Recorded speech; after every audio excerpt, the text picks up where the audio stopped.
अभिषेक और मैं आप सबका स्वागत करना चाहूँगा पहले क्रिश्चियन असम्बलीज में।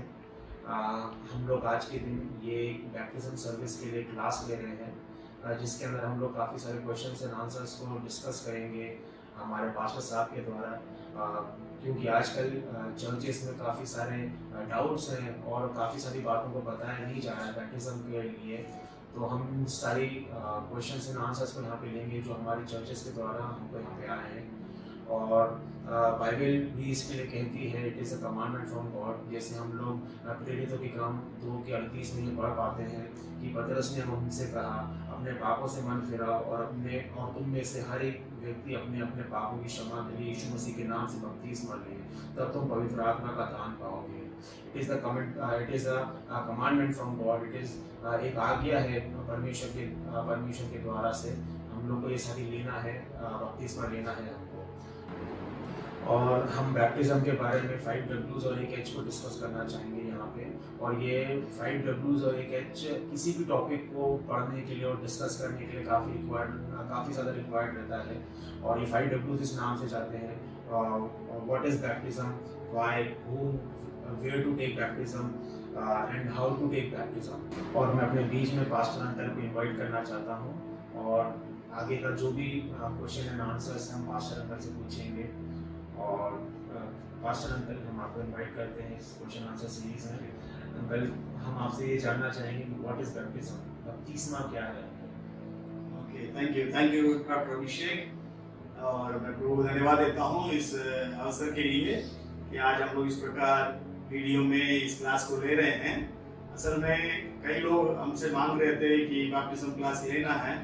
फिर हम लोग लीडरशिप में हम लोग मिले और हम लोग बातचीत किया, हम लोगों ने डिसाइड किया कि इस प्रकार वीडियो बनाकर हम अपलोड करेंगे ताकि ज़्यादा लोग उसको देख सकते हैं। और आज हम जानते हैं चर्चेस में बैप्टिज्म के विषय में ज़्यादा टीचिंग्स नहीं दी जा रही है, बस बैप्टिज्म ले लो करके बैप्टिज्म दे देते हैं। एक सिस्टर मेरे को बोल रही थी हमारे चर्च में 15-20 मिनट का भी वो लोग क्लास नहीं लेते हैं, इसलिए आप हमारे लिए क्लास ले सकते हैं क्या? तो इस प्रकार की जब परिस्थितियाँ हैं, मैं चाह रहा था कि एक अच्छा डिटेल्ड क्लास लें।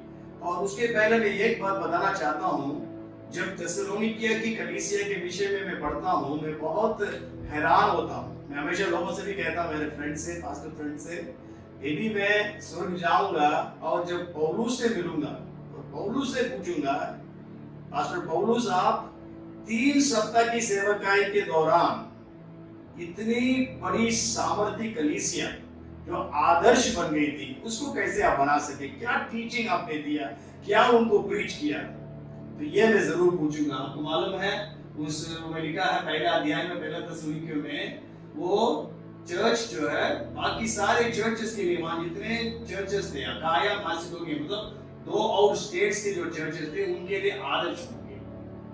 कितना सप्ताह सुने? केवल 3 सप्ताह। आज हम लोग 30 साल सुने हैं तो भी हम लोग आदर्श नहीं बन पाते। 3 साल सुनते हैं तो भी हम लोग नहीं बन पाते। केवल 3 सप्ताह ही पौलुस वहां रह सका, क्योंकि वहां पर बहुत बड़ा उपद्रव शुरू हो गया था, इसलिए वहां से उनको राती रात जहाँ निकलना पड़ गया था। और ऐसी परिस्थिति में वो उनको ऐसा टीचिंग्स दिया। और इतना लिखा है, पहला अध्याय का 6-7 पद पढ़ेंगे, वहां पर लिखा है वे लोग तुरंत वो लोग निकलकर दूसरी जगह में प्रचार करने के लिए भी चले। और आप उसके सेवकाई के विषय में प्रेरितों के काम 17वां अध्याय उसका पहला पद से 4 पद तक हम देख सकते हैं कि केवल 3 सप्ताह पौलुस जो है वहां पर सेवा कर सका। तो ऐसी परिस्थिति में वो कलीसिया इतनी सामर्थ्य बनी। देखिए आज हमारे बच्चे, बड़े लोग, आज हम लोग बपतिस्मा लेते हैं, लेकिन हम क्या प्रभाव लोगों में डाल पा रहे हैं? तो इसलिए आज हमारे ऊपर प्रभु दया करें।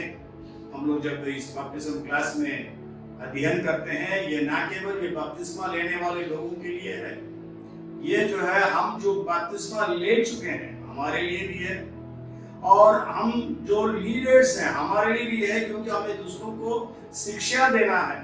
तो हमारी जो शिक्षा है वो बाइबल पर आधारित होना चाहिए। इसलिए हम लोग थोड़ा से हम इस सेशन में, इस सत्र में हम लोग देखेंगे, जैसा डॉक्टर अभिषेक ने हमको बोला, 5 W 1 H और पहला डब्ल्यू उन्होंने मेरे से पूछा है व्हाट इज बपतिस्मा, मतलब बपतिस्मा क्या है। तो आज अभी मैं आपको बपतिस्मा क्या है इसके विषय में कुछ बातें बताना चाहता हूँ। पहली बात यदि मैं बोलूं, आप हैरान होंगे, बपतिस्मा जो है आपका फ्यूनरल सर्विस है, आपका दफनाने का क्रिया है। तो बच्चे इस प्रकार कहता है, यदि आप पढ़ेंगे कुलुसियों उसका दूसरा अध्याय का 12 पद, अभिषेक आप पढ़ोगे कुलुसियों 2:12। कुलुसियों 2:12। हाँ, उसी के साथ तुम बपतिस्मा में गाड़े गए और उसी में परमेश्वर की शक्ति पर विश्वास करके जिसने मरे हुओं में से जिलाया उसके साथ जी भी उठे। यस, हम यहाँ पर क्या देखते हैं, हम यीशु के साथ गाड़े गए हैं बपतिस्मा में। सो बपतिस्मा क्या है, बपतिस्मा हमारा फ्यूनरल सर्विस है। आज जब आप और मैं प्रभु यीशु मसीह को अपना उद्धारकर्ता के रूप में स्वीकार करते हैं, तब हम यीशु मसीह के साथ क्रूस पर चढ़ाए जाते हैं। यही बाइबल हमको उसको तुलना करती है। हम यीशु मसीह के साथ जब क्रूस पर चढ़ाए गए हैं तो हम मर गए हैं, तो हमारी लाश को क्या करना पड़ेगा, दफनाना है। सो बपतिस्मा जो है हमें दफनाने के बराबर है। और जब बपतिस्मा लेकर पानी से हम निकल आते हैं, जिस प्रकार से यीशु मसीह मृत्युओं से जी उठा, ऐसी चाल चलने के लिए हम लोग पानी से निकलते हैं करके हम लोग रोमियो 6:4 में पढ़ते हैं। अभिषेक आप पढ़ना, रोमियो 6:4। मृत्यु का बपतिस्मा पाने से हम उसके साथ गाड़े गए, ताकि जैसे मसीह पिता की महिमा के द्वारा मरे हुए में से जलाया गया, वैसे ही हम भी नए जीवन को जिए। यस, है ना। तो एक नया जीवन बिताने के लिए हम लोग जी उठते हैं, पानी से निकलते हैं। तो हमें हमारा पुनरुत्थान का भी सर्विस बोल सकते हैं, मतलब हमारा फ्यूनरल सर्विस और हमारा रिजरेक्शन सर्विस, हमारा गाड़े जाने का सर्विस है और साथ साथ हमारा पुनरुत्थान की सेवा भी है इसमें। तो हम इसलिए बपतिस्मा जो है यीशु मसीह के साथ गाड़े जाना और यीशु मसीह के साथ जिलाए जाने के बराबर है, और यही है बपतिस्मा। तो हम देखते हैं आगे। आप देखिए और क्या प्रश्न आया है, आप बताइए कि लोग क्या पूछते हैं। तो बपतिस्मा यह है हमारा फ्यूनरल सर्विस और resurrection service. Thank you uncle, हमें बैप्टिज्म के बारे में बताने के लिए। एक नेक्स्ट सवाल ये आया uncle, why do I require baptism? Yes, हमें बपतिस्मा लेने की क्यों जरूरत है? यस, आज बहुत सारे लोग जो है बोलते हैं बपतिस्मा की क्या जरूरत है। कई लोग ये भी कहते हैं हम तो बचपन में बपतिस्मा ले चुके हैं और हमें फिर से लेने की क्या जरूरत है। तो आज अभी मैं बताऊंगा क्यों हमें बपतिस्मा लेना है। उसके साथ साथ आगे के जब प्रश्न आता है उसमें भी हम लोग को इन बातों, कई सारे प्रश्नों का जवाब मिल सकता है। हमें इसलिए बपतिस्मा लेना है। मैं केवल यीशु मसीह के टीचिंग से 3 खास बातें बताना चाहता हूँ क्यों हमें बपतिस्मा लेना है। पहली बात है, जब हम लोग मत्ती रचित सुसमाचार उसका 28वां अध्याय और उसके 19वां पद को पढ़ते हैं, मैथ्यू 28:19, जहां पर यीशु मसीह ने महान आदेश दिया था। असल में हम जानते हैं महान आदेश हमें मत्ती 28 के 18 से 20 में पाया जाता है और 18 के 19 में यीशु कहता है, इसलिए तुम जाकर सारी जाति के लोगों को मेरा चेला बनाओ और उन्हें पिता और पुत्र और पवित्र आत्मा के नाम से बपतिस्मा दो। और 20वां पद में यीशु कहता है, जो आज्ञाएं मैंने तुम्हें दी उन्हें मानना सिखाओ, देख मैं संसार के अंत तक सदैव तुम्हारे संग हूँ। सो 19वां पद में प्रभु यीशु मसीह स्वयं कहता है, तुम सारे जगत में जाकर सारी जाति के लोगों को चेला बनाओ और उन्हें पिता पुत्र पवित्र आत्मा के नाम से बपतिस्मा दो। तो पहला कारण क्यों हमें बपतिस्मा लेना है, क्योंकि ये प्रभु यीशु मसीह की आज्ञा है। It is a commandment from God. Yeshu Masih स्वयं हमको यह आज्ञा दिया है, हमें दूसरों को बपतिस्मा देना है। मतलब यीशु मसीह ने 12 चेलों से, या हम कह सकते हैं 500 चेलों से यीशु मसीह ने इस बात को कही कि बपतिस्मा देने के विषय में। तो इसलिए पहला कारण है हमें आज्ञाकारी बच्चे बनना है। पहला पत्रस पहला अध्याय के 14 पद के अंतिम भाग आप पढ़ते हैं, वहां पर लिखा है, as obedient children, आज्ञाकारी बच्चों की नाई। आज हम परमेश्वर के बच्चे बन गए हैं, लेकिन क्या आज हम आज्ञाकारी? बहुत सारे माँ बाप से ये शिकायत है, हमारे बच्चे बात नहीं मानते। क्या आज यीशु मसीह भी आपके बारे में यही कहेगा, जरूर ये मेरा बेटा है, मेरी बेटी है, लेकिन मेरी बात कभी नहीं मानते?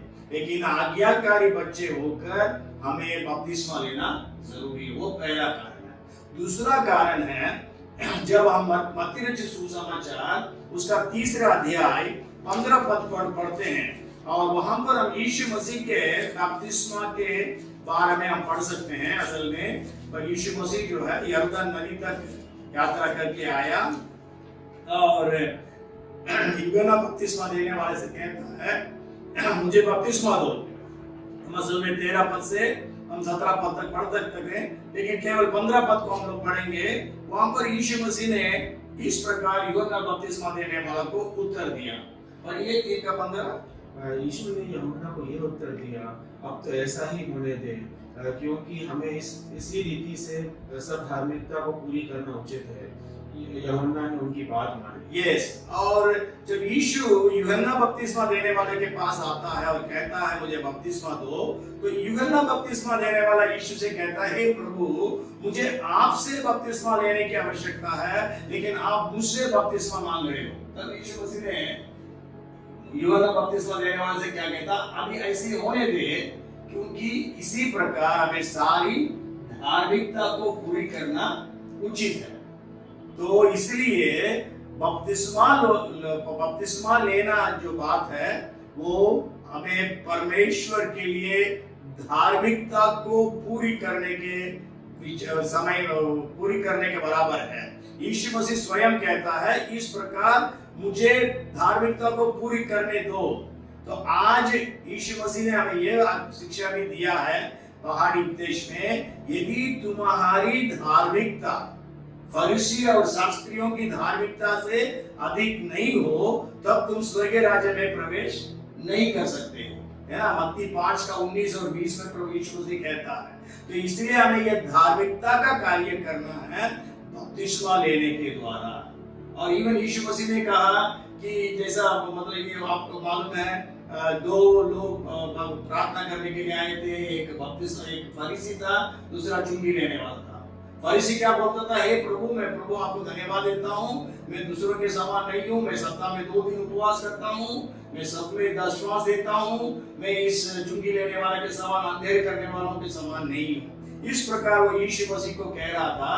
और लेकिन जो दूसरा जो चुंगी लेने वाला था, वो कहता है, दूर में खड़े होकर अपनी छाती पीट के कहता है, हे प्रभु, मुझ पापी पर दया कर। यीशु ने कहा, वो नहीं, मतलब वो फरीसी नहीं, लेकिन ये जो चुंगी लेने वाला है, उसको धर्मी ठहराए जाकर अपने घर को गया।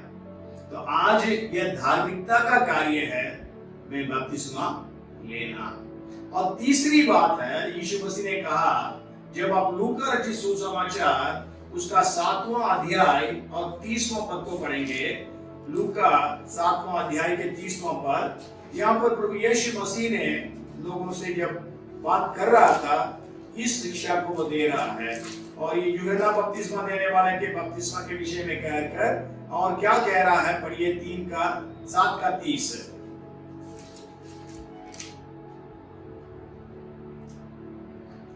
पर फरीसियों और व्यवस्थापकों ने यूहन्ना से बपतिस्मा न लेकर परमेश्वर की इच्छा को अपने विषय में टाल दिया। यस, परमेश्वर की इच्छा को टाल दिया, है ना। इंग्लिश में काउंसिल भी लिखा है, कहीं एडवाइस भी लिखा है, will of God. So this is परमेश्वर की इच्छा है।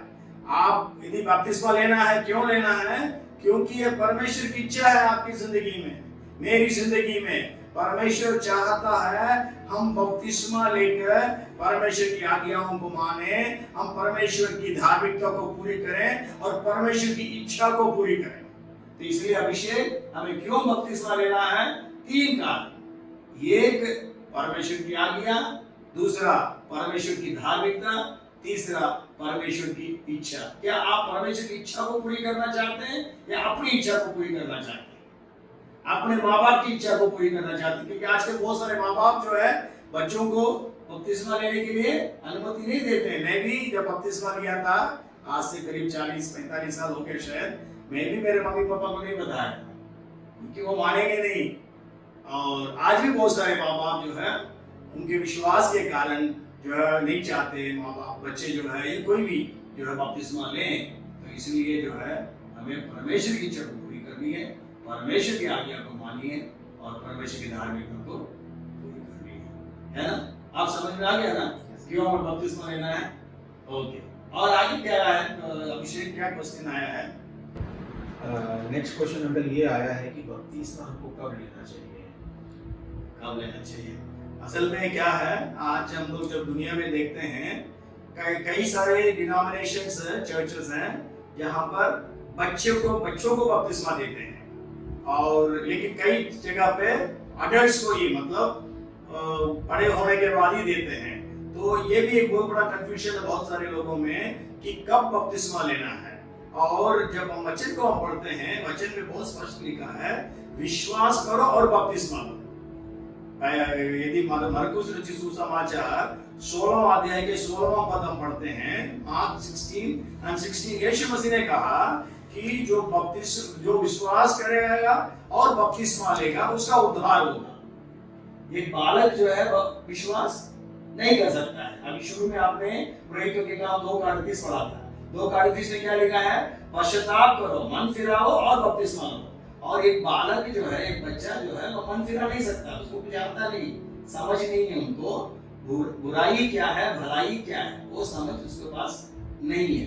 उस आयु में वो बच्चा जो है मन फिरा नहीं सकता या पश्चाताप नहीं कर सकता, वो बच्चा जो है विश्वास नहीं कर सकता। इसलिए आप जो है इस बात को समझ लीजिएगा कि आप बपतिस्मा तब ले सकते हैं जब आपकी आयु जो है मे बी 12 साल 13 साल, कम से कम इतना होना चाहिए, 10 साल भी हो सकता है, जहां पर आप इस बात को जानते हैं भलाई क्या है, बुराई क्या है, पाप क्या है, सही क्या है, सही क्या नहीं है। इसके जो समझ आपके पास आ जाती है, उसके बाद आप इस बात को अंगीकार करते हैं, हाँ मैं पापी हूँ, अब मेरे को एक उद्धारकर्ता की जरूरत है, और वो उद्धारकर्ता प्रभु यीशु मसीह है। और इस विश्वास के साथ आप प्रभु यीशु मसीह पर विश्वास करते हैं, प्रभु यीशु मसीह को अपना उद्धारकर्ता के रूप में स्वीकार करते हैं, और उसके बाद ही आप बपतिस्मा ले सकते हैं। वही बपतिस्मा के बारे में बाइबल बतलाती है।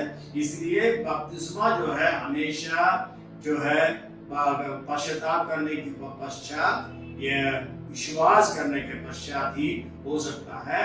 ऐसा नहीं हो सकता है कि आप बालक हैं, आपके बदले और कोई आपके लिए विश्वास करते हैं, जैसा कुछ चर्चेस में गॉड फादर गॉड मदर रखते हैं, लेकिन वो जो है बिब्लिकली नहीं है।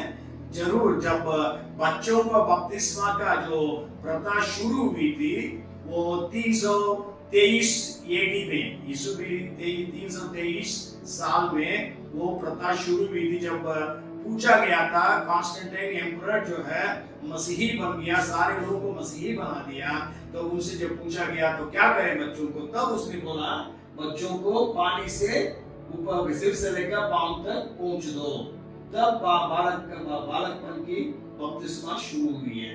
लेकिन बाइबल के अनुसार केवल हम बड़े होने के बाद ही हम बपतिस्मा ले सकते हैं। हम एक उदाहरण दे सकते हैं, केवल यीशु मसीह का उदाहरण दे सकते हैं। प्रभु यीशु मसीह जो है जब 30 साल का था तब बपतिस्मा लिया, तो इसका मतलब बड़े होने के बाद ही बपतिस्मा ले सकते हैं। तो कब ले सकते हैं? बड़े होने के बाद। और आप विश्वास किया है मैं पापी हूँ, मेरे लिए उद्धारकर्ता की जरूरत है, तब आप जो है बपतिस्मा ले सकते हैं, है ना अभिषेक, है ना? पहली बात क्यों हमें बपतिस्मा लेना, बपतिस्मा क्या है, और तीसरी बात हो गई है बपतिस्मा कब ले सकते हैं। अब आगे क्या प्रश्न है अभिषेक? नेक्स्ट क्वेश्चन अंदर ये आया था कि बपतिस्मा कैसे लेना है, कैसे लेना है, और मतलब किसके नाम के द्वारा लेना है बपतिस्मा। अच्छा, बपतिस्मा कैसे लेना है, ये बहुत बड़ी क्वेश्चन है आज, क्योंकि छिड़काव का बपतिस्मा है और डूब का बपतिस्मा है। और इसीलिए मैं आपको ये बताना चाहता हूँ, जब हम बाइबल को अध्ययन करते हैं हमें मालूम है नया नियम जो है यूनानी भाषा में लिखी गई है ना, यूनानी भाषा में, और पुराना नियम इब्रानी में लिखी गई है। तो यूनानी भाषा में पानी का जो इस्तेमाल है, लिक्विड, यूज ऑफ लिक्विड्स, द्रव का जो इस्तेमाल है, उसके लिए 5 अलग शब्द इस्तेमाल की गई है यूनानी भाषा में। शायद हम हिंदी में, तमिल में, अपने अपनी भाषाओं में पता नहीं कितना शब्द इस्तेमाल करते हैं, मैंने कभी उसके बारे में ध्यान नहीं दिया उस पर, लेकिन यूनानी भाषा में 5 शब्द इस्तेमाल की गई है। एक है एकियो, दूसरा है प्रोस्टियो, तीसरा है कटकियो, चौथा है रेंटिजो, 5वां है बैप्टिजो, है ना। ये 5 शब्द है यूनानी भाषा में, है ना। आप लोग जो सुन रहे हैं सुनिए, है ना। असल में स्प्रिंकलिंग बैप्टिज्म बोलते हैं, छिड़काव का बपतिस्मा। बच्चे को छिड़काव पानी से छिड़कते हैं पिता पुत्र पवित्र आत्मा के नाम से। छिड़काव के लिए जो यूनानी शब्द है वो है रेंटिजो, है ना।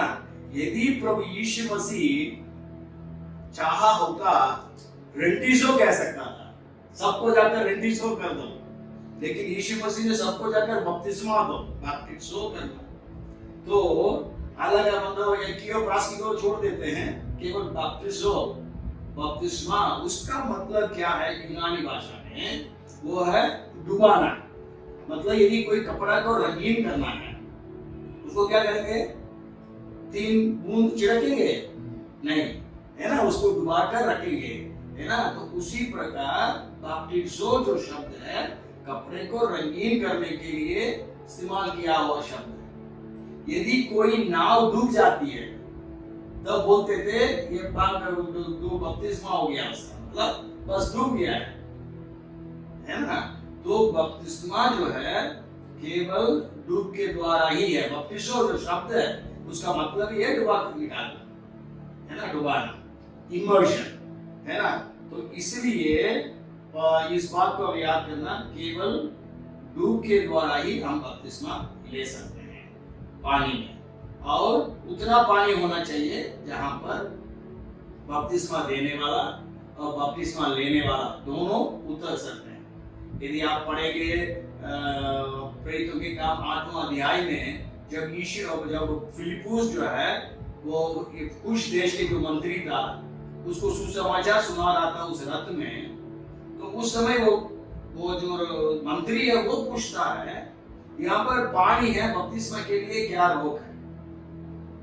इस समय मैं एक और बात भी बताना चाहता हूँ। देखिए पता नहीं कितना समय फिलिप्पुस ने उनको वचन से शेयर कर रहा था कि उसके बीच में वो पूछता है कि बपतिस्मा के बारे में, मतलब वो बपतिस्मा को इतना इंपॉर्टेंस दिए थे उस समय लोग, है ना। तो और वो बोलता है कि फिलिप्पुस कहता है कि तुम विश्वास करोगे तो कोई रोक नहीं है, फिर दोनों पानी पर उतरेगा। इवन आप जानते हैं जब यूहन्ना बपतिस्मा देने वाला बपतिस्मा दे रहा था तो लोग उसके पास जाते थे, वहां पर पानी था, ज्यादा पानी था करके भी यूहन्ना 3 अध्याय में लिखा है ना। तो पानी का बपतिस्मा है और हमें डूब के द्वारा ही बपतिस्मा लेना है। इसलिए मेरे प्यारे दोस्तों, आप सुन रहे हैं, यदि आज तक आपने केवल छिड़काव का ही बपतिस्मा लेकर रखा है, समझ लीजिएगा वो बपतिस्मा नहीं है बाइबल के अनुसार। जब यीशु मसीह ने कहा जब यफुसियों 5वां अध्याय के 4 अध्याय के 5वां पद में पढ़ते हैं, एक ही बपतिस्मा है। तो एक ही बपतिस्मा जो है वो भलाई और बुराई के पहचान होने के, उम्र होने के पश्चात यीशु मसीह पर विश्वास करने के बाद आप डूब के द्वारा लेते हैं, वही बपतिस्मा, जो एक ही बपतिस्मा जिसके विषय में बाइबल कहती है। इसलिए यदि आज तक आपने केवल उस छिड़काव के बपतिस्मा के साथ रह रहे हैं, जरूर आप कहते हैं आप यीशु मसीह पर विश्वास करते हैं, लेकिन आपको मैं बताना चाहता हूं आपको डूब का बपतिस्मा लेना। बपतिस्मा का मतलब ही डूब है, तो इसलिए डूब का बपतिस्मा बोलने की जरूरत नहीं है। बपतिस्मा जो है आपको लेना है, डूब का बपतिस्मा है। यही एक ही तरीका है जो बाइबल में हमें बताई गई है। बाकी जितने तरीके से लोग बपतिस्मा देते हैं वे सब जो है बाद में मनुष्यों के द्वारा नियुक्त की गई बातें हैं। इसलिए आप सच्चाई में आना बहुत जरूरी है। प्रभु आपको आशीष देगा। और अभिषेक सिंपल इस क्वेश्चन के सेकंड पार्ट में आते हैं हाँ कि किसके नाम में हमको बपतिस्मा लेना है। अच्छा और ये भी क्वेश्चन आया है। यस यस अब क्या है ना, अभी कुछ डिनोमिनेशन है जहाँ के लोग बोलते हैं यीशु के नाम से हमें बपतिस्मा लेना है ना। आज मैं यदि आप प्रेरितों के काम की किताब को पढ़ते हैं, क्योंकि हमारा चर्च का हिस्ट्री कहाँ है, प्रेरितों के काम की किताब में है। प्रेरितों के काम की किताब में 9 जगह में बपतिस्मा लिए करके जिक्र है। 9 जगह में आपको मैं बता देता हूं, आप लोग पढ़ सकते हैं। एक है प्रेरितों के काम 2 अध्याय के 37वां पद से लेकर 41वां पद तक, जहां पर सबसे पहले लोगों ने बपतिस्मा लिया था चर्च में। मतलब उसके पहले सारे 6 तो लिए हुए थे, तो पहले 3000 लोग बपतिस्मा लिए, हम लोग वहां पर पढ़ते हैं। और दूसरा जो है प्रेरितों के काम उसका 8वां अध्याय में 12 पद में सामरी लोगों ने बपतिस्मा लिया करके लिखा है। तीसरा 13 पद में ये वो शिमोन जो धातु टोना करने वाला था वो बपतिस्मा लिया लिखा है। उसके बाद उसके 36वां पद से 40वां पद तक पढ़ते हैं, वहां पर वो कुछ देश के जो मंत्री है वो बपतिस्मा लेता है, उसके विषय में पढ़ते हैं। 9वां अध्याय के 17-18 पद में शाऊल जो पौलुस बना, तो शाऊल के बपतिस्मा के विषय में हम पढ़ते हैं। और 10वां अध्याय के 44 से लेकर 48वां पद तक हम पढ़ते हैं, वहां पर कुरनेलियस के घर में, कुरनेलियस के परिवार पूरा जो अन्य जाति के लोग थे वो लोग बपतिस्मा लेते हुए पढ़ते हैं।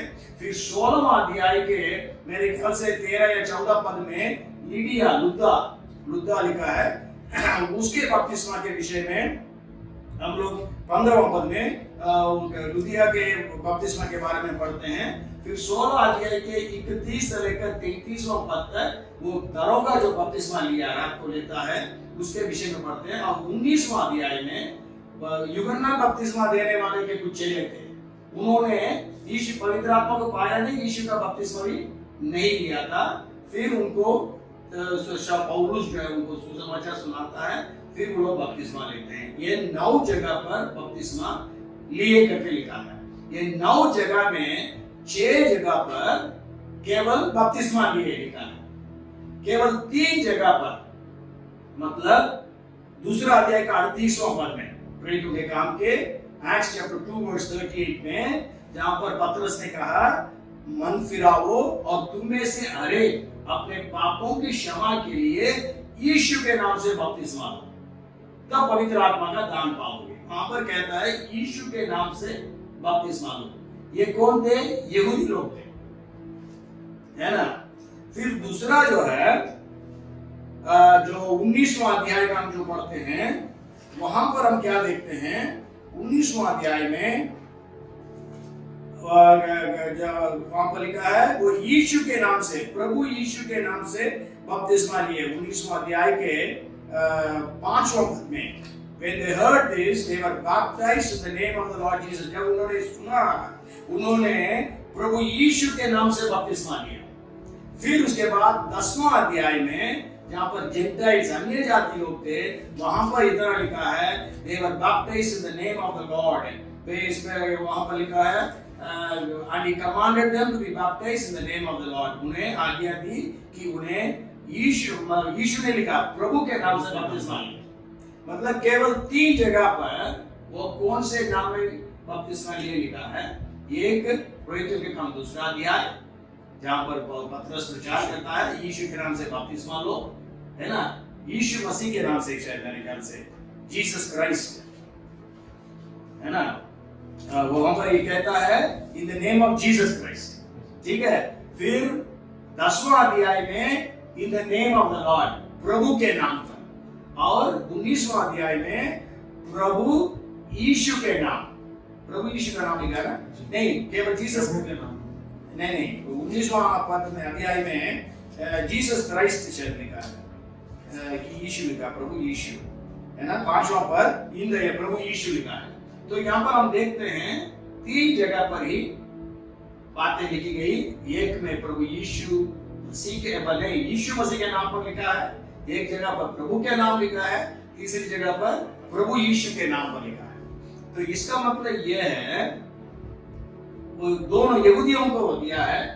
दूसरा अध्याय 19वां अध्याय, तो 19वां अध्याय दूसरा अध्याय में जब यहूदियों को दिया तो उसमें लिखा है यीशु मसीह और प्रभु यीशु, और जब अन्य जातियों को दिया है प्रभु के नाम, है ना। तो लेकिन आज वो लोग क्यों ऐसा दिए थे? क्योंकि यहूदी लोग यीशु मसीह के विरोध में थे। वे लोग यीशु को मसीहा ये प्रभु कहकर मानने के लिए तैयार नहीं थे, क्योंकि पुराना नियम की उनकी शिक्षा ऐसी थी कि उनका जो मसीहा है वो राजा होकर आएगा।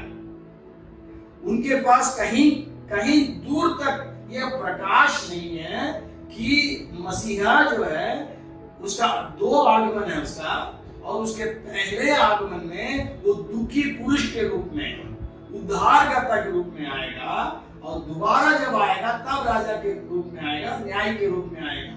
लेकिन उन लोगों को ये ज्ञान नहीं होने के कारण वो हमेशा यही सोचते हैं मसीहा जो है राजा बन के आएगा। आज भी वो लोग यही प्रार्थना करते हैं परमेश्वर से कि मसीहा को भेज, है ना, क्योंकि वो यीशु को मसीहा मानते नहीं है, क्योंकि उनके पास ये जानकारी नहीं रही। जबकि पुराना नियम में बहुत स्पष्ट लिखा है ना, बहुत स्पष्ट लिखा है वो दुखी पुरुष बनेगा। 53वां अध्याय यशायाह 53rd चैप्टर बहुत क्लियरली बताती है। तो ऐसी परिस्थिति में उन लोग विश्वास करने के लिए तैयार नहीं थे यीशु मसीह पर, इसलिए वहां पर स्पष्ट कहता है यीशु मसीह के नाम पर, है ना, यीशु मसीह के नाम पर बपतिस्मा लो। वहां पर प्रभु यीशु के नाम से बपतिस्मा दिया। और जब अन्य जातियों को दिया था, अन्य जातियों को मतलब नहीं है मसीहा कौन है वो है, तो इसलिए वो लोग यीशु को मसीहा तुरंत ग्रहण कर लिया। इसलिए वहां पर लिखा प्रभु, प्रभु का मतलब क्या है? पिता, पुत्र और पवित्र आत्मा। लेकिन हमें मालूम है प्रभु यीशु मसीह ने हमें स्पष्ट आज्ञा दी है, तुम सारे जगत में जाकर सारी जाति के लोगों को मेरा चेला बनाओ और उन्हें पिता और पुत्र और पवित्र आत्मा के नाम से बपतिस्मा दो। तो इसलिए हमें पिता, पुत्र और पवित्र आत्मा के नाम से बपतिस्मा लेना है। यदि आपने पिता, पुत्र, पवित्र आत्मा के नाम से बपतिस्मा लिया है, यदि आपके पास कोई आकर बोलता है यीशु के नाम से बपतिस्मा लेना, ऐसा बोलेगा, तो आपको मानने की जरूरत नहीं है। बाइबल स्पष्ट है, हमें पिता, पुत्र, पवित्र आत्मा के नाम से बपतिस्मा लेना है, क्योंकि हम लागे जाती है प्रभु के नाम पर। Amen. So God bless you. एक अंकल ये सवाल ये आ रहा था कि where we should take baptism, हमको कहाँ बैप्टिज्मा लेना है? हमको पब्लिक में लेना है कि प्राइवेट में लेना है, या फिर जैसे यीशु मसीह ने यरदन नदी में लिया था हमको वहीं जाके ही लेना है कि हम कहीं पे भी ले सकते हैं? ये सवाल आया। अच्छा, बहुत अच्छा क्वेश्चन है।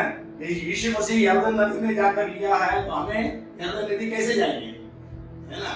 हम यरदन नदी नहीं जा सकते हैं। जरूर जब लोग होली लैंड टूर में जाते हैं, जरूर अपने अपने स्थान में लोग बपतिस्मा ले चुके होते हैं, लेकिन वहां पर जाकर दोबारा वो लोग बपतिस्मा लेते हैं, लेकिन वो सही नहीं है ना। लेकिन हम जानते हैं जरूर यीशु मसीह यरदन में लिया, लेकिन बाकी जितनी सेवकाई या प्रेरितों के काम की किताबें हम पढ़ते हैं, वहां पर वे लोग अलग अलग जगह में लिए थे। यरूशलेम में लिए, है ना, यहूदिया में लिए और समारिया में लिए, अलग अलग जगह में लिए, जहां पर थे वहां पर लिए थे। इसीलिए आप जो है जहां पर आप हैं वहीं पर आप जो है बपतिस्मा ले सकते हैं, है ना। और ये नहीं है नदी में ही बपतिस्मा, कुछ लोग होते हैं केवल नदी में जहां पानी बहता वहीं पर ही ले सकते हैं, लेकिन ऐसा भी नहीं है। जहां पर भी जो भी वाटर बॉडी है ना, जहां पर दो लोग उतर सकते हैं, हम अपने घर के ऊपर टैंकी में हमने बपतिस्मा दिया है ना, और आपके घर के टैंकी में भी तो बपतिस्मा दिए है ना। तो हम कहीं भी बपतिस्मा दे सकते हैं जहां पर दो जन पानी में उतर सकते हैं, है ना। और एक और प्रश्न आपने पूछा, पब्लिकली लेना है। अब जो है, अब इथियोपिया जो मिनिस्टर था, कुछ देश का जो मंत्री, जिसको फिलिपुस ने सुसमाचार सुनाया, वो जो बपतिस्मा लिया उसके साथ कोई नहीं थे, वो अकेला था। हो सकता है उसका ड्राइवर होगा, रथ का जो ड्राइवर था वो हो सकता है, या फिर उसके पास जो नौकर थे वो लोग भी हो सकते हैं, लेकिन उसके साथ और कोई नहीं थे, है ना। फिर और ये भी देख सकते हैं कि जो दरोगा, फिलिपी शहर के जो बंदी गृह का जो दरोगा था, वो दरोगा जो है अपने परिवार के साथ गया था, और वहां पर भी कोई नहीं लोगे, है ना, क्योंकि वो घर ले गया, इसलिए वो कैदी लोग भी नहीं होंगे। तो इसलिए ये बात नहीं है कि आप पब्लिकली ले रहे हैं, प्राइवेटली ले रहे हैं। और आजकल जब जमाना खराब है, क्योंकि बहुत सारे जगह में मसीही विरोधी नियम बहुत लागू है, जहाँ पर बपतिस्मा लेना जो है एक प्रकार से मना है। ऐसी परिस्थिति में हमें परमेश्वर ने बुद्धि दी है, इसलिए हम जो है उस बुद्धि को इस्तेमाल करते हुए वाइसली, यीशु मसीह ने ये बोला, सांप के समान बुद्धिमान बनो, है ना, कबूतर के समान भोले रहना है ना। तो इसलिए हमें जो है ज्ञान के साथ, बुद्धि के साथ कार्य करना बहुत जरूरी है। लेकिन अंकल जैसा ये है कि परमेश्वर के लोगों के बीच में लेना इसे ज्यादा बेटर कि अकेले में? नहीं, अभी देखिए भाई, मतलब जो परिस्थितियां खराब है, परसिक्यूशन है, परसिक्यूशन के समय में आप सबको सबके सामने कहना भी मुश्किल पड़ेगा, लोगों को इकट्ठा करना। लेकिन समय परमिट समय परमिट करके जरूर कर सकते हैं, इसलिए तो चर्चेस में हम लोग लेते हैं, तो उस समय हम लोगों को बुलाते हैं, अनाउंस करते हैं, लोग आते हैं और बपतिस्मा लेते हैं। कई जगह पर तो रात को बपतिस्मा होता था, पहले नेपाल में इतना विरोधता थी और उस समय जो है वो लोग रात को बपतिस्मा लेते थे। इसलिए जो है आपको परमेश्वर ने बुद्धि दिया है, उसको इस्तेमाल करिए ताकि आप भी परेशान ना हो, दूसरों को भी परेशान ना करें, है ना। जी अभिषेक। और अंकल एक इम्पोर्टेंट क्वेश्चन ये है कि किन किन को बपतिस्मा लेना है? क्या छोटे बच्चे ले सकते हैं या फिर सिर्फ बड़े लोगों को ही लेना है? जैसे आपने अभी बताया भी था कि जो समझ आ गए हैं उनको तो लेना ही लेना है। जैसे बड़े लोग भी हैं, जो हम जैसे लोग भी हैं, जो बचाए गए हैं उन्हीं को लेना है कि जो बिना बचाए गए हैं वो भी ले सकते हैं?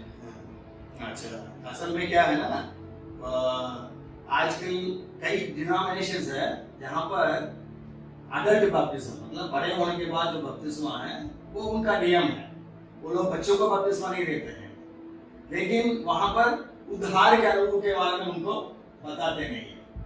बहुत सारे चर्चेस में ऐसा है, शायद आप भी ऐसे चर्च में हो, कि जहाँ पर डूब का बपतिस्मा देते हैं, लेकिन आपके पास उद्धार का अनुभव नहीं, आपके और परमेश्वर के बीच में कोई रिश्ता नहीं, आप यीशु मसीह को अपना उद्धारकर्ता के रूप में स्वीकार नहीं किया। जरूर आप विश्वास करते हैं यीशु मसीह पर, क्योंकि सारे मसीह लोग विश्वास करते हैं, इवन सारे दूसरे धर्म के लोग भी यीशु मसीह पर विश्वास करते हैं, क्योंकि वचन तो यहाँ तक कहता है, दूसरा अध्याय के 19वां पद में याकूब में, even the evil spirits obey and they believe and they tremble, मतलब दुष्ट आत्माएं भी विश्वास करती हैं और थरथराती हैं। हम तो थरथराते नहीं है परमेश्वर को देखे, है ना, हम तो परमेश्वर को टेक ग्रांटेड कर देते हैं, क्योंकि हमको तो ईश्वर से ऐसा लगता है कि हमारा पड़ोसी है, लेकिन हम उसको भाई, परमेश्वर को भाई मानना बहुत जरूरी है।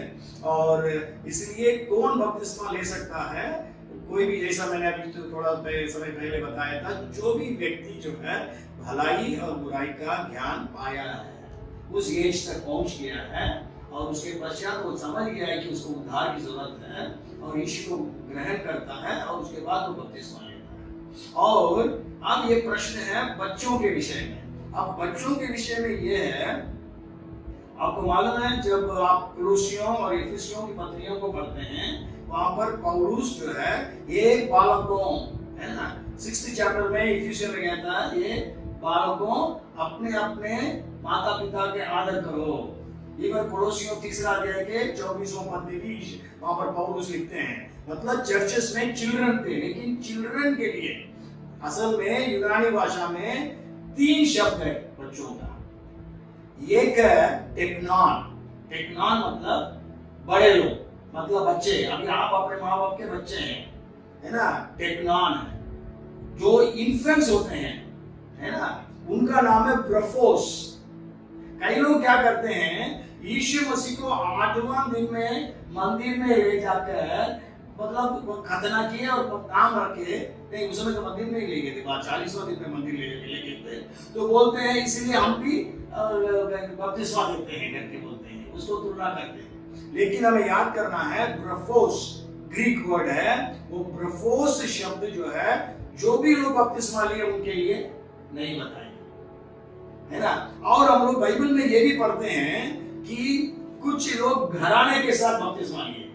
इवन यदि आप पढ़ेंगे हम लोग 1 कोरिन्थियों उसका 1 अध्याय में जब पौलुस वहां पर कहते हैं 16वां पद में कहता है, yes I also baptized the household of Stephanus, besides I do not know whether I baptized any other। पढ़िए हिंदी में, पहला कुरिन्थियों पहला अध्याय उसके 16वां पद है। मैंने स्तिफनुस के परिवार को भी बपतिस्मा दिया था, इनको छोड़ मैं नहीं जानता कि मैंने किसी और को बपतिस्मा दिया है। यस, स्तिफनुस के परिवार लिखा जी, ऐसा परिवार लिखा है। घराने इंग्लिश में हाउस होल्ड लिखा है। हाउस होल्ड और फैमिली में फर्क है। वोइकास बोलता है शब्द। असल में यहूदियों में, ये पुराना नियम में के समय में, नया नियम के समय में जहाँ भी घराना लिखा है, वो घराने का मतलब है पति पत्नी बच्चे, और उनके हर घर में जो पैसा वाले होते थे उनके घर में गुलाम भी होते थे, है ना। 3 kinds of servants होते थे, hired servants, slaves and servants। 3 प्रकार के गुलाम भी होते थे। ये सब भी घराने में आते थे, है ना। तो इसलिए जब पौलुस कहता है यीशु मसीह पर विश्वास करो तो तेरा घराना उद्धार पाएगा, यहाँ पर जरूर परिवार लिखा है, जबकि वहां पर हाउस होल्ड। इसलिए कुछ लोग का कहना है हाउस होल्ड बपतिस्मा लिए, इसका मतलब बच्चे भी बपतिस्मा लिए। लेकिन उसके लिए एक बहुत सुंदर वचन है उसी किताब में, पहला कुरिन्थियों 16वां अध्याय उसके 15वां पद को यदि आप पढ़ते हैं, I urge you brethren, you know the household of Stephanus, that it is the first fruits of Achaia, and that they have devoted themselves to the ministry of saints। हे भाइयों, तुम स्तिफनुस के परिवार को जानते हो, वे अखाया से के पहले फल हैं और पवित्र लोगों की सेवा के लिए सदा तैयार रहते हैं। यस, आप लोग है यहाँ पर लिखा हाउस होल्ड, हिंदी में जरूर परिवार लिखा है। उसके बोलते बच्चे भी थे, बच्चे भी बपतिस्मा लिए। लेकिन यदि यहाँ क्या पढ़ते हैं, यहाँ पर लिखा है devoted themselves to the ministry of the saints। Hindi में क्या लिखा है? पवित्र लोगों की सेवा के लिए सदा तैयार रहते हैं। यस, पवित्र लोगों की सेवा कौन कर सकता है? बच्चे कर सकते हैं? हैं? नहीं कर सकते। जवान बच्चे कर सकते हैं, छोटे बालक नहीं कर सकते हैं। इसलिए जो है बाइबल में कहीं भी, नया नियम में कहीं भी जिक्र नहीं है ब्रफोस, है ना। ब्रफोस ने बपतिस्मा लिया, लेकिन चिल्ड्रन मतलब हमारे बच्चे बड़े हो गए तो बपतिस्मा लेते हैं। इस प्रकार बच्चे, आप भी बड़े होने के बाद पता नहीं कौन से साल में बपतिस्मा लिया आपने? 18 साल में। अब मेरे को याद नहीं है चिंटू कितने साल में बपतिस्मा लिया, और हैनी की पता नहीं, पापा 15 साल 46 साल में शायद बपतिस्मा लिया होगा। तो आज मेरे कहने का मतलब है, तो कौन बपतिस्मा ले सकता है? जो भी व्यक्ति यीशु को उद्धारकर्ता के रूप में स्वीकार किया है, जरूर उनके परिवार भी बपतिस्मा ले सकते हैं। और उनके सारे लोग, जैसा आप देखते हैं, उस वचन को भी पढ़ लेते हैं प्रेरितों के काम उसका 10वां अध्याय में। और जब कुरनेलियस जो है 24वां पद में क्या लिखा है? 10 का 24। दूसरे दिन वे कैसरिया में पहुंचे। वहां कुरनेलियस अपने नाते रिश्तेदारों और प्रिय मित्रों के साथ उनकी प्रतीक्षा कर रहा है। यस, नाते रिश्तेदार और प्रिय मित्रों। और कौन कौन बपतिस्मा लिया? सब बपतिस्मा लिया आखिरी में, है ना। वो जो सबको पवित्र आत्मा मिला, सब लोग बपतिस्मा लिए। तो यहाँ पर बच्चों का नाम, बच्चों का जिक्र नहीं है ना। उनके रिश्तेदार, है ना, उसमें जो बालक होंगे वो तो नहीं लिए होंगे, बच्चे जवान बड़े बच्चे होंगे तो वो लोग लिए होंगे, है ना। टेक्नॉन, है ना। फिर एक पेडियन करके भी एक शब्द है, तो वो भी कहीं पर बड़े बच्चों के लिए इस्तेमाल किया गया है, तो वो भी ले सकते हैं। तो इसलिए कौन बपतिस्मा ले सकता है? केवल इंडिविजुअल बिलीवर्स, व्यक्तिगत विश्वासी लोग, और उनका परिवार यदि विश्वास करते हैं। ये नहीं मेरे लिए, और मतलब दूसरों के लिए मैं विश्वास नहीं कर सकता, मेरे परिवार के लिए मैं विश्वास नहीं कर सकता। मैं अपने व्यक्तिगत तौर से विश्वास किया, बपतिस्मा लिया। मेरी पत्नी को अपने व्यक्तिगत तौर से विश्वास करना है, बपतिस्मा लेना है। मेरे बेटे को अपने तरफ से विश्वास करना है और बपतिस्मा लेना है। तो इस प्रकार है कौन बपतिस्मा ले सकता है और कौन बपतिस्मा दे सकता है, ये भी एक प्रश्न है। तो कौन बपतिस्मा दे सकता है? वो केवल वही जो बपतिस्मा लिया। आजकल क्या है, कुछ चर्चेस में जहां पर बच्चों का बपतिस्मा है, वहां पर क्या कर दिया उन्होंने, पादरियों ने, पास्टर्स ने, हमारे चर्च से लोग बाहर जाकर बपतिस्मा नहीं लेना करके वही का पास्टर लोग जो है लोगों को बपतिस्मा देते हैं। अब क्या होगा, वो खुद बपतिस्मा नहीं लिया, दुख का बपतिस्मा नहीं लिया, वो छिड़काव का बपतिस्मा लिया है ना, तो वो देते हैं। लेकिन हमें ऐसा एक व्यक्ति से लेना है जो बपतिस्मा पाया हुआ है।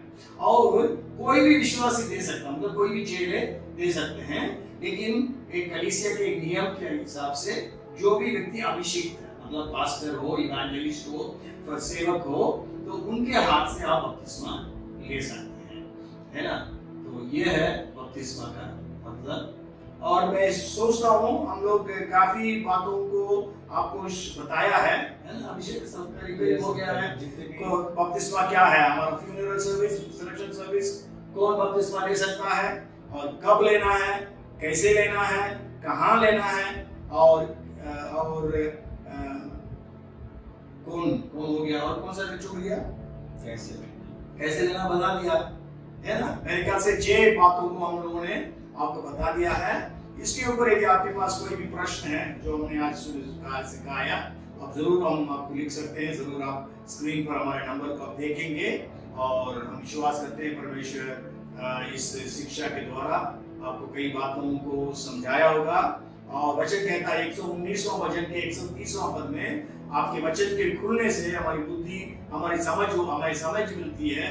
तो इस प्रकार ये वचन आपके अंदर प्रवेश करने के कारण जरूर आपको परमेश्वर ने सही समझ दिया होगा इन बातों के विषय में, क्योंकि इंग्लिश में लिखा है entrance of your word gives enlightenment. तो परमेश्वर का वचन का प्रवेश आपकी जिंदगी में भी किया है, वो आपको और प्रकाश को दें, और जरूर प्रभु आपको आशीष देगा। और आपने इसको सुना, इसलिए हम आपको